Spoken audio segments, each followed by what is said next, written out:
আল্লাহ তাআলা দান করেছেন। ওই সন্তান ছেলে হয় না মেয়ে হয়, ওই সন্তানকে ইলমে দ্বীন আল্লাহর কালাম শিক্ষা দিবা।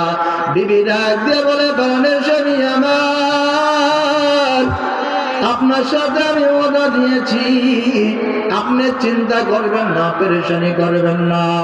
ইনশাআল্লাহ দুইটা দাবি আমি পুরোপুরি আদায় করার জন্য চেষ্টা করব ইনশাআল্লাহ।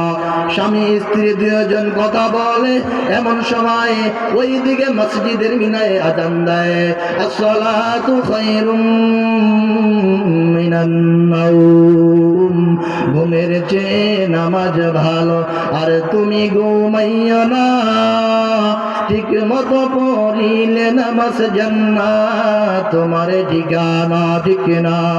ঘুমের চেয়ে নামাজ ভালো, আর তুমি ঘুমাইও না, ঠিক মতো পড়িলে নামাজ জান্নাত তোমার ঠিকানা। আমার প্রাণের ভাই বোনেরা, জলদি করে উঠে যাও, তাড়াতাড়ি উজু করে নামাজ পড়তে লেগে যাও। রোজ হাসরের ময়দানেতে একটি নেকির লাগিয়া বাবা ঘুরবে ছেলের পিছে, ছেলে বাবার আগে ঠিক নাম। রোজ হাসরের ময়দানেতে একটি নেকির লাগিয়া বাবা ঘুরবে ছেলের পিছে, ছেলে বাবার আগেতে। স্বামী স্ত্রী দুজন কথা বলে, এমন সময় মসজিদের মিনায় আযান দেয়। রাইসুল মুফাসসিরিন আব্দুল্লাহ ইবনে আব্বাস রাদিয়াল্লাহু তাআলা আনহু এইবার আস্তে করে উঠিয়া ওই গাবলায় গেছেন ওযু করার জন্য। ওযু করতে গিয়ে চিন্তা করেছে, আমার স্ত্রীর পেটের মধ্যে বাচ্চা, গভীর রাত্র। হঠাৎ করে দেখবেন যে মহিলার পেট স্বাভাবিক ভার পরিবর্তন, উঁচা নিয়েছে, হঠাৎ করে হাঁটা চলা করতে পারে না, তাড়াতাড়ি হাঁটা চলা করতে পারে না। স্বামী বেচারা চিন্তা করেছে, আমার বিবি তাড়াতাড়ি গাঁট লাগিয়ে উজু করবে, তার জন্য কষ্ট হবে।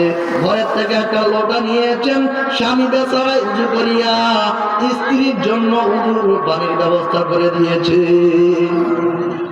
আসেনি? আছে কতজন আছে? সমাজের মধ্যে অনেক স্বামীরা আছে, স্ত্রীকে উজুর পানি আনিয়ে দেয়, স্ত্রীকে গোসলের পানি আনিয়ে দেয়।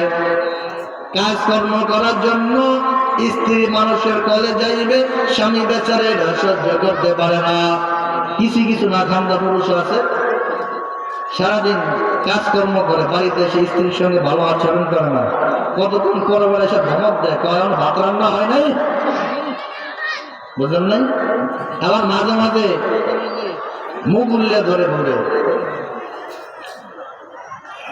আবার লাভি টানে রাখে, কয়ে চাওরা কি তো স্ত্রী চায়, কয়টা সকাল বিকাল 3 বার জিয়ারত করবে।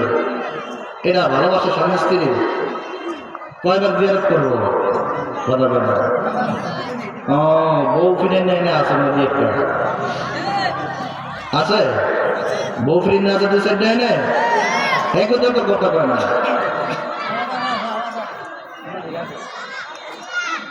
এই যুবক ভাই, বিরুদ্ধ বাবা জিরা, ভালো করে শোনো, যে মেয়েটাকে তুমি বিবাহ করেছো, এই বিবাহের আগে এই মেয়েটা ছিল বাবার সংসারে, ঠিক কিনা জোরে বলেন? জীবনে তোমাকে কখনো দেখে নাই, তুমিও জীবনে কখনো দেখে